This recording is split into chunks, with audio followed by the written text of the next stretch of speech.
Barbara and Clark Hockabout here. We're in our home, which has been our home for 21 years now, Lodestar Gardens. And we are getting ready to launch a brand new program called the Homesteading Apprenticeship Program. And we are very excited about it.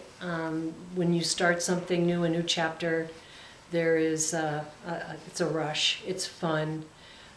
We're anxious to meet our students and to grow and experience community with them. But Clark and I were talking the other day about the nuts and the bolts and how-tos.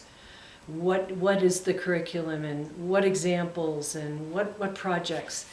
You know, the concrete stuff. And it seemed to me that when I was writing up descriptions about the program, there's something missing. And the something missing has to do with, it's philosophical, I guess. It has to do with the mindset. It has to do with thinking processes. So what you can't learn from a book or YouTube is what I'm talking about.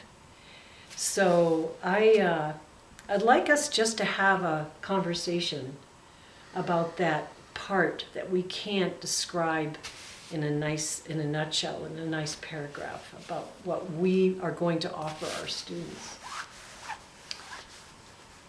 Yeah, the reason that this is a year-long program is because it's experiential. It's one thing to read about the skills that are needed and the knowledge you might need to gain. It's another thing to experience going out and milking, doing a night milking when it's 2 degrees and you have a cold, or animals need feeding, or it's pushing 100 and you need to get out there and weed. My day has been described as tedious routines, which to me it's the lifestyle that I've chosen. And interjected into the daily routine, almost every day there's a challenge. Barbara will ask me what I plan on doing today, and I can come up with a couple of items that I want to get done. At the end of the day, odds are none of that got done because something else came up. And problem solving, I think, is one of the most exciting aspects. I love figuring things out. Thank goodness you do. So that's really, I mean, you can, as Barbara said, you can read books, do YouTubes, get head knowledge. But what we're working on here is more of a body knowledge and more of the mindset. The simple life may seem really attractive, and it is. It's a lot of hard work. It's a lot of long hours. I've milked twice a day for 15, 16 months straight. So it's a dedication, it's a commitment. And it's a commitment in large part to living things, whether it's the living soil, the living plants, or the animals. That's what we do. We're stewards of the land, we're stewards of the farm. And that's the sense that, for my part, I'm hoping to convey. I'm not a classroom teacher. I don't do curriculum. I don't do schedules very well. I don't make lists. I like to have my day unfold organically and just meeting the challenges as they come. And to me, that's the exciting part. My path here started when I read Thoreau in high school, and the concept of working for my own sustenance, my own sovereignty, rather than working at a job, making money to pay someone else to do it. It's, to me, a lot more fulfilling to provide as much as I can for ourselves and our livelihood. Doesn't mean that I don't know when it's time to bring someone in, but over the years I've learned who to call and where to find what I need to know. And that's a large part of it too.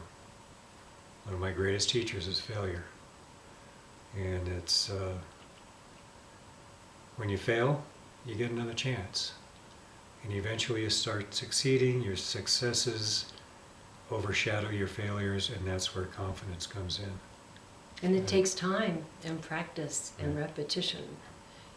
And experience.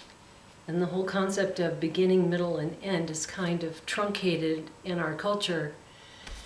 At least that's my experience. I taught 33 years in all kinds of levels of education, and it was very structured. And I think I saw the best years of public education too before I chose to leave it. And there is not a real respect due to the system and due to the pressures and the constraints, form following function in a setting that's mass producing, and just like monocropping, something is lost, and it's called experience. So what we want to provide is that opportunity for not only to learn skills in how to build a fence, how to milk a goat, how to build a shelter. Those you can get on YouTube, and thank goodness we have that medium. But the real learning comes in learning about yourself, your tolerances, your preferences, and learning to work with others. Capital O, others, is really, teamwork is essential, and so is private self-fulfillment and feeding your own soul. Private time and communal time have to be balanced. And I should say, in defense of public education,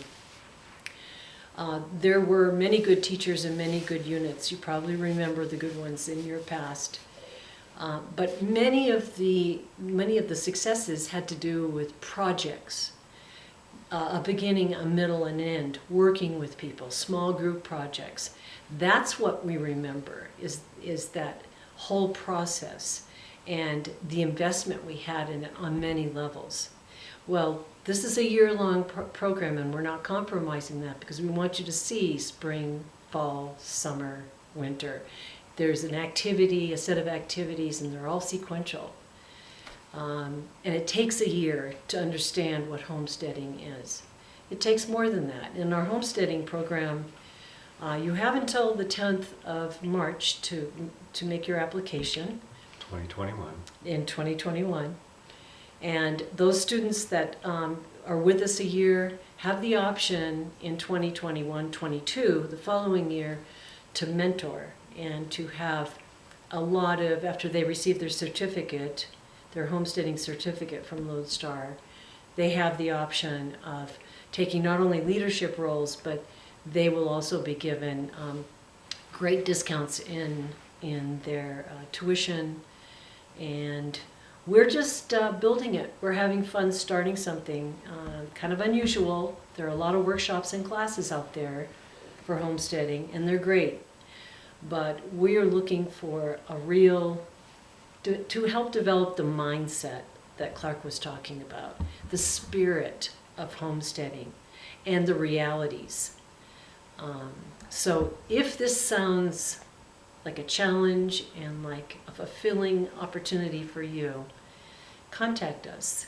Do you have anything else to say? Not at this time. Not at this time. So that was the empty space that can't be put into a paragraph, that can't be found in a book. It has to do with the heart part, the relationship part, the tactile, experiential part of homesteading. And we invite you to come and experience this, experiment with us in this year. So I hope we hear from you. Bye.